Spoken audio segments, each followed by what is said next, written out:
mo lọ́dún orógbó àgbo, mo lọ́dún obì ayan o. Mo ní mo máa kórè adé o, mo ní kábíyèsí o, mo ní kádé pẹ́ lórí, mo ní kí bàtà pẹlẹsẹ̀, mo ní kí kẹrẹ odò kìíní lágbo lu ọmọ wa. Mo ní iwájú lọ́pẹ́ bíi tí rẹ́sí, mo ní iwájú ló mọ lọ́mọ bá lágbára ṣe dùnmọ̀. Mo ní gíga lọ́wọ́ ń yọ dorí, mo ní gíga ló ga jẹgbẹ́ ẹ lágbára ṣe dùnmọ̀. Mrs. Elizabeth àpọ́nbẹ́pọ̀ rẹ̀ sweet 16 lónìí kí ọ lónìí poríkì rẹ̀ jáde, ó ní wí fún wípé ò ní kú, ó lóun ní ìdáláàmú tí ń jẹ lẹ́bàá ògiri, ó ní wàá pẹ́ láyé bí pẹ́pẹ́ ṣe pẹ́, ó ní wàá gbó bí olúwọ̀wọ̀ tìrìwọ̀, ó ní ṣé ọwọ́ rẹ̀ onídìṣẹ́, ó lálékún rẹ̀ ló ní bẹ́gbẹ́ kó bàtà,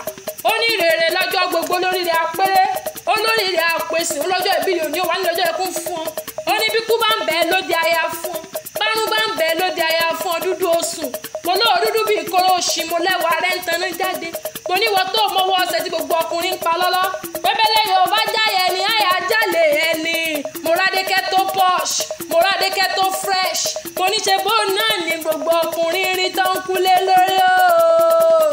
Wọ́n rádékẹ́ òun ni òun máa gbóhùn ẹnu mi, dókítà tó mòye,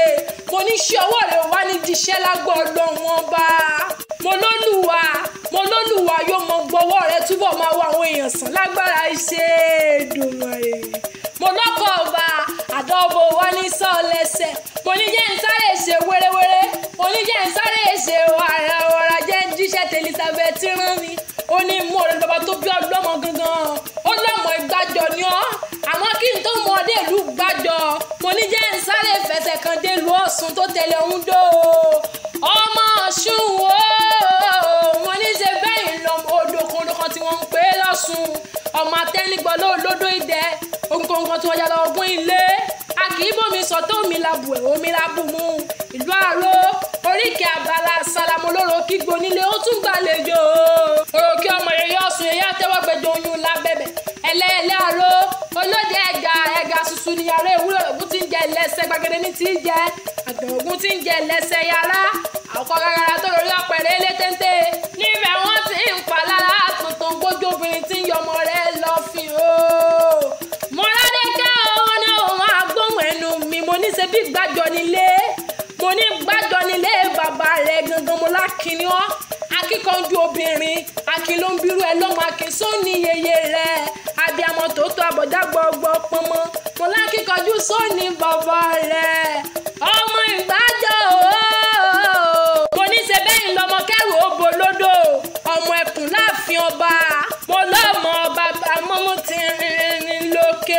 onílé yín, mo lọ́mọ èdú lóró ọmọ ìgbàjọ lóró, mo ní ṣe bẹ́yìn náà lọ́mọ amágógó mẹ́mú agẹ́sàn lókè, mo lọ́mọ wá ọmọ olúrora, mo lákàrà àkàrà lẹ fi ń sọdún olóró nílẹ̀ ìgbàjọ, mo lájèlé kò jẹ́ kóró wọlé ẹ̀yìn wọn náà pàjẹ́lé o.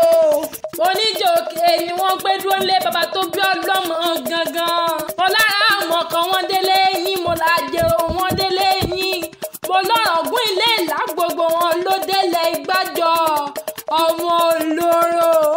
ọmọ amágógó jẹun ọmọ ìgbàjọ ọmọ láwọn ẹkùn mo ní dọ́gbọ́n ọ̀rọ̀